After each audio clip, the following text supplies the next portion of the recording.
I hope everyone feels energized. Now we know that Joe doesn't just wear that guitar for decoration. So that was fun. I feel energized.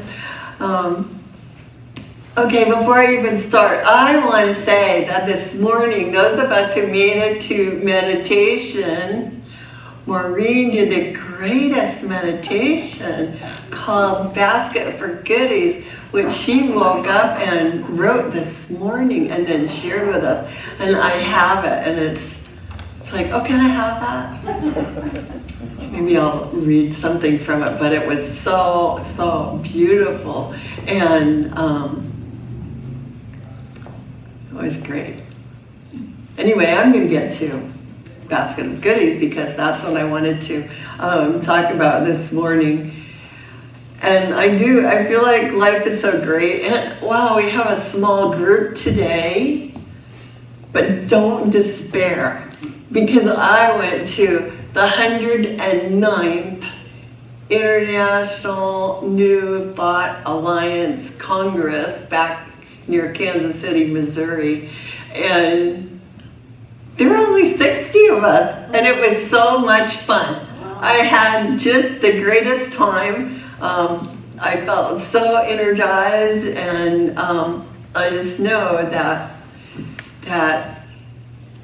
sometimes I feel like it's important to have a big crowd with us when we're talking and experiencing sometimes something good. But then I realized I could also think that I also remember when a computer filled the whole room, and now I can carry it in my pocket, or even you can even carry it on your watch, just like Dick Tracy. So we can be the watchers, right?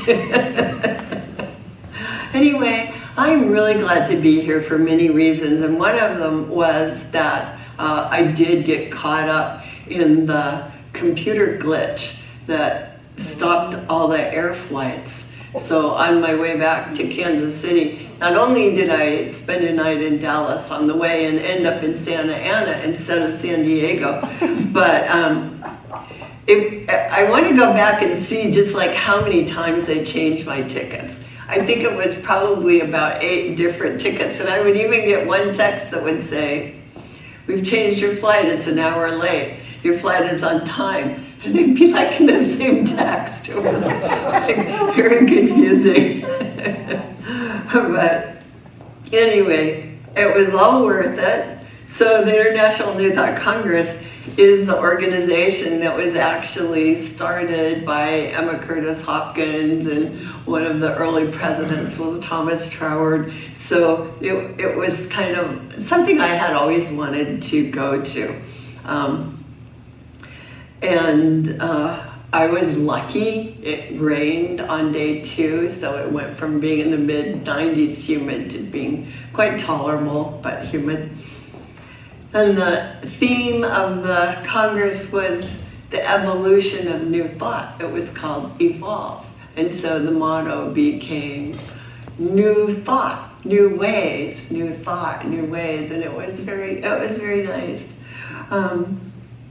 There were actually representatives from several of the different New Thought organizations, you know, because of course we're naturally all independent and very splintered, right? But a lot of the sort of leaders, including the spiritual leader of Centers for Spiritual Leading, whatever. What do we do? Yeah, spiritual leading. Oh, including our own. Reverend Dr. Sunny Cantrell Smith had come in from Kentucky, and she gave a talk too about her ideas for the Centers for Spiritual Living. And there were some great panels. My favorite was on Thomas Troward, and they all got up there and admitted they were Thomas Troward nerds, but they gave all kinds of insight, and hopefully I got it recorded, and I'll make all our future class members listen to it. It was good. So, yeah. So the one thing I really wanted to mention, because it's something we can all take pride in, and I know a couple of you will remember Dr. Lisa Stewart, who now has a church in Milwaukee, who trained here at our center and became a minister here and went on to Charlotte and then to Milwaukee. Because she received the New Thought Torchbearer Award for being like so instrumental in furthering the teaching of New Thought. And I didn't even know this.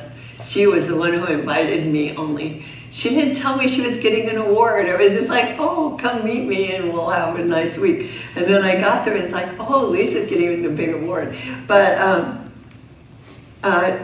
I hadn't realized she herself has already trained almost 40 ministers. So it was wonderful to hear that about her. And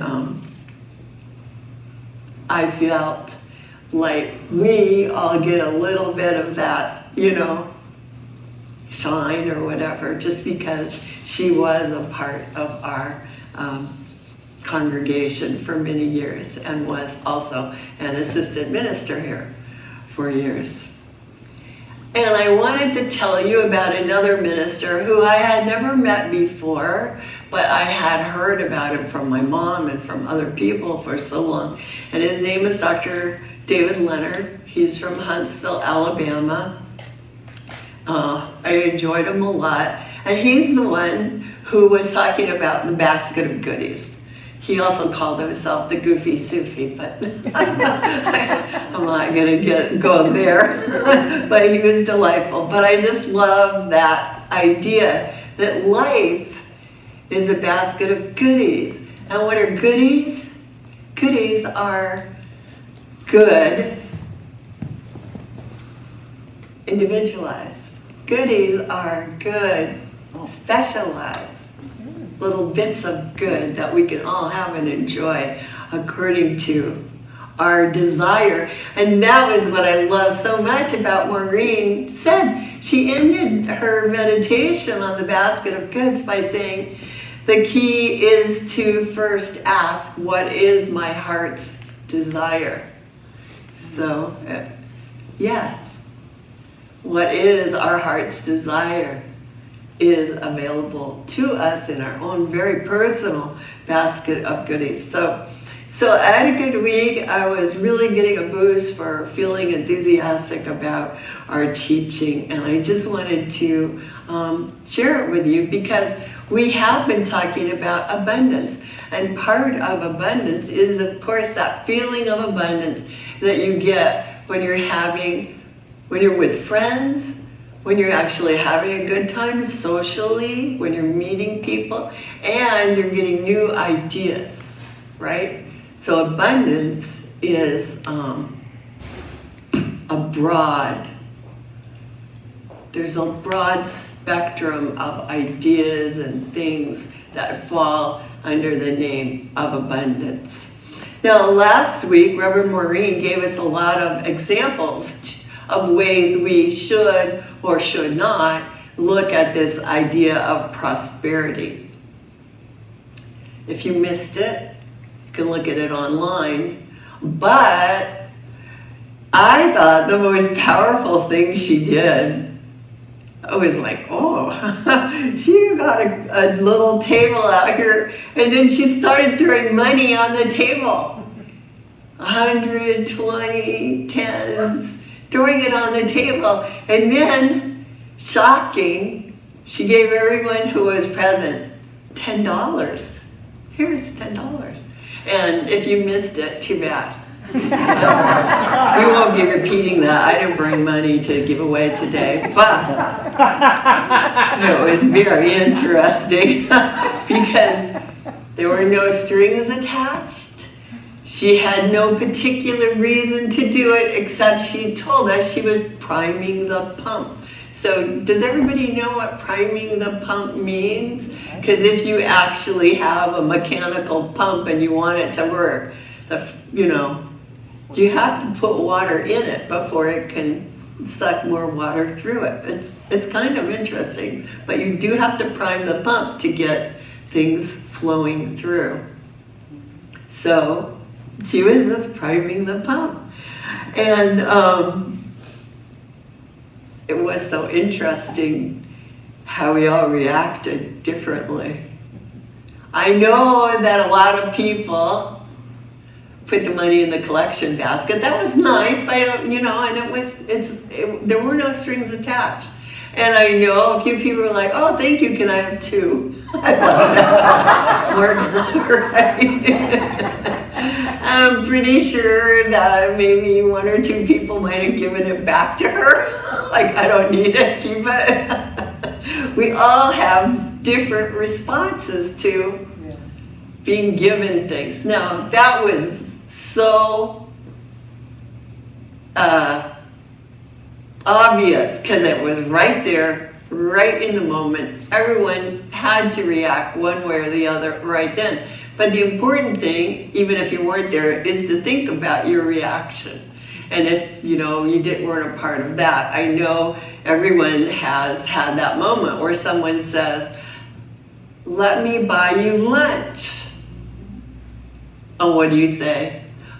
"No, thank you." "Oh no, I'm fine." Or, "Oh no, let me buy you lunch." Or, "Here's my credit card, here's my credit card, here's my credit card," or a little fight.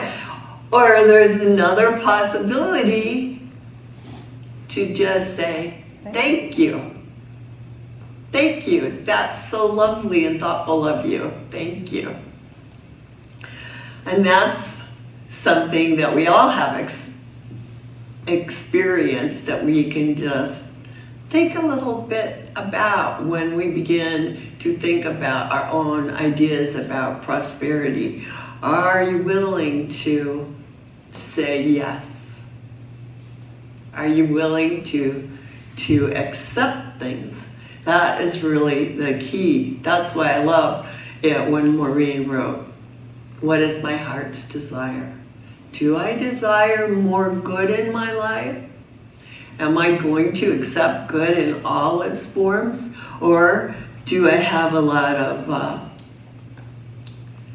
preconditions? I'm only going to accept this little bit of good or that little bit of good." That's why it was nice. Daryl gave the example of he received a benefit that was in the form of a cost reduction, which I also received a benefit in the form of a cost reduction. Also, while I was there, I received a gift in the form of this book, and I gave another one to Maureen because I didn't want to take too many of my suitcases, but I went to see, I actually was the first official visitor to the brand new Centers for Spiritual Living Archives that just moved to Unity Village in Missouri. And so I went on a tour, and they had boxes of these books that had been donated to them that they didn't need that many copies, so they were giving them away. And so I was like, "Oh no, you should sell those. No. And then I was like, "Oh wait, yes, yes, yes, thank you very much." I'm so glad to have that. And so I had mentioned before, how do we keep track of our unexpected income, right? So just an old envelope and just write down a little list so that you can add it all up and figure out what tithing you want to do. Because the whole point of it is to tithe on something extra, something unexpected, something unscheduled, because that way it becomes an experiment, measurable experiment. It's not based on how much you have in your retirement account or how much your paycheck is or how much you inherited. It's based on this distinct spiritual practice that we will be doing for 2 months, and during that time we will be doing our spiritual mind treatment for unexpected income. So it becomes something that everyone can share in, that we can measure individually and as a group.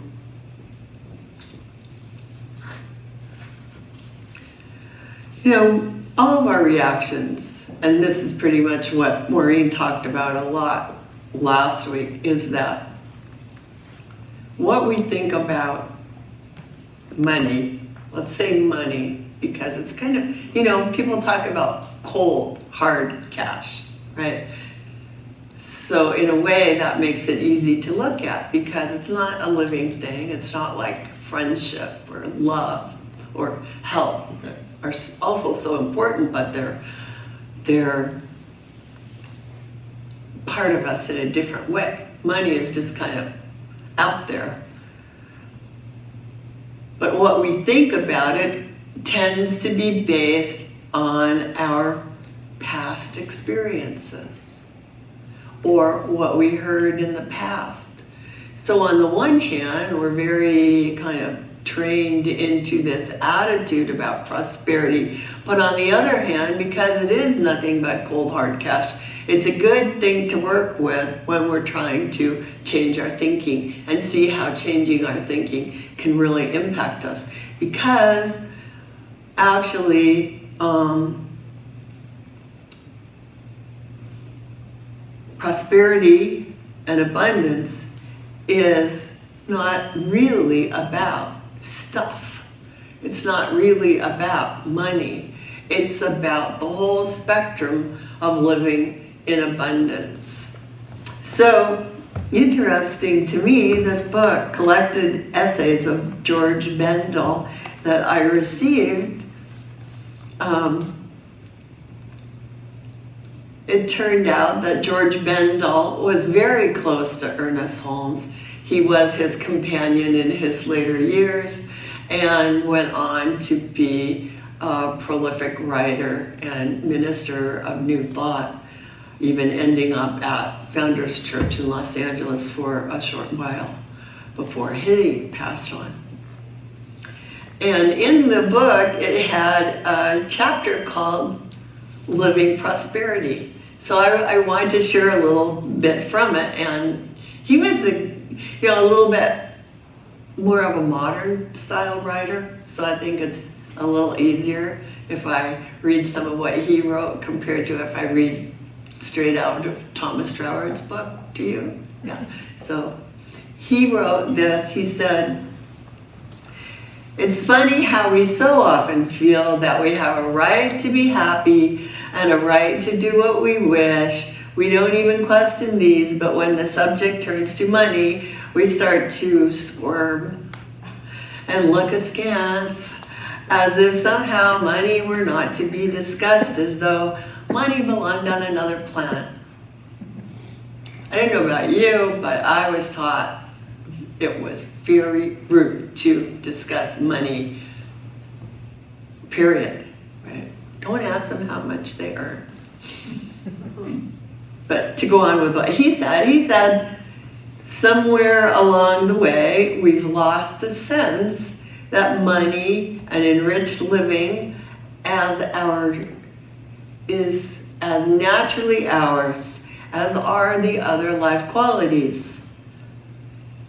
He wrote, according to Ernest Holmes, all the things in our lives were once thoughts. If that's so, what are our thoughts about money? Is it evil? Is it unspiritual? Too complicated? Not meant for us, perhaps? These concepts are sure to keep money from us. Just as clarity about it and open-hearted acceptance of it as one of God's natural blessings is sure to draw it into our lives. The consciousness of acceptance in regard to a desired outcome is necessary. So I think that's the most important thing, is that sentence, because it's true for all aspects of everything that we're thinking. The consciousness of acceptance in regard to whatever desired outcome we're looking for is necessary. It's not enough to just affirm I have money. You also have to be willing to accept it.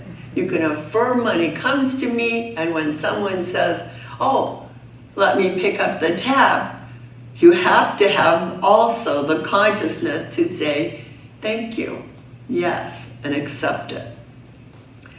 So he continued on, let us build a good money consciousness, declaring money a great good and ourselves marvelously capable of enjoying and handling it.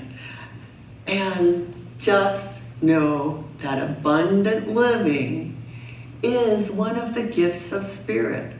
We are too prone to think of prosperity in terms of metaphysical, of material things. And even though we protest and quote a lot of beautiful metaphysical language, in reality, and this is another thing he said that I thought was really important, he says, in reality, the fear of money enters in and preys a great deal upon the lives of people.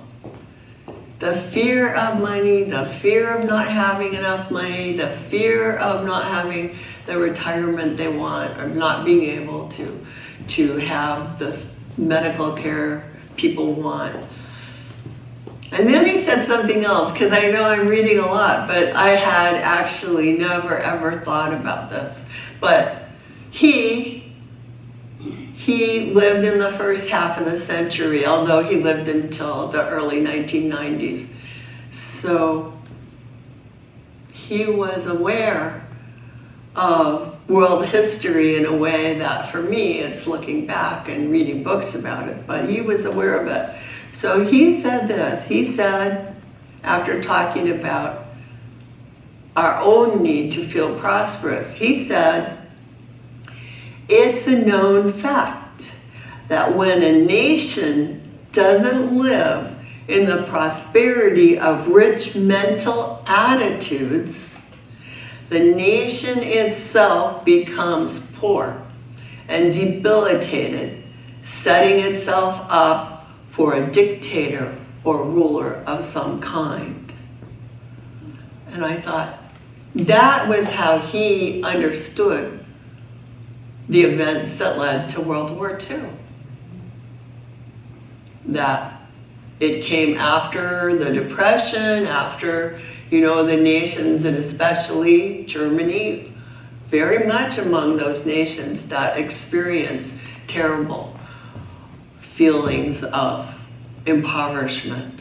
So I thought that was so interesting, that he looked to that decline in a whole culture's feelings of not just money prosperity, but having the prosperity of rich mental attitudes, positive attitudes, that would lead into problems for the whole nation.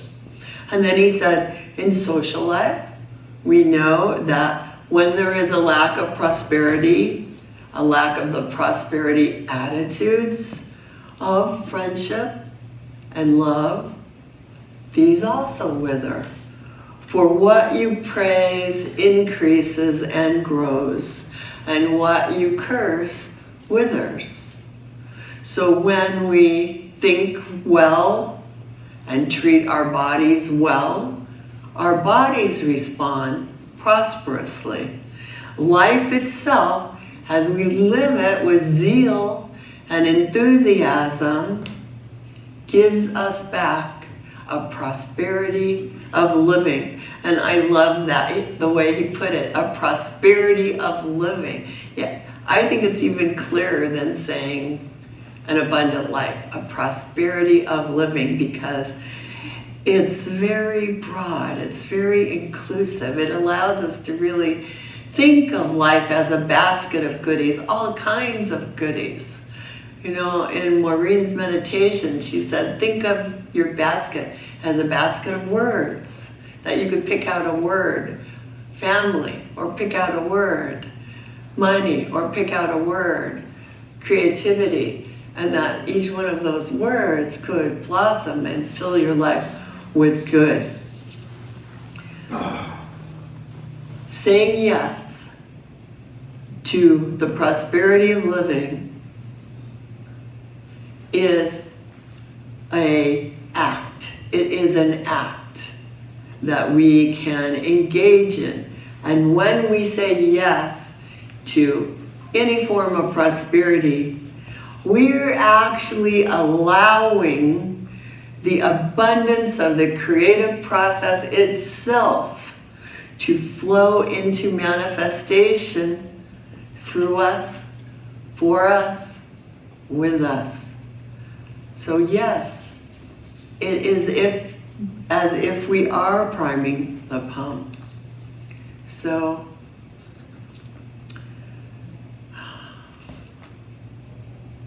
when I was studying for my MBA, I asked this question and I felt so stupid. They just looked at me blankly.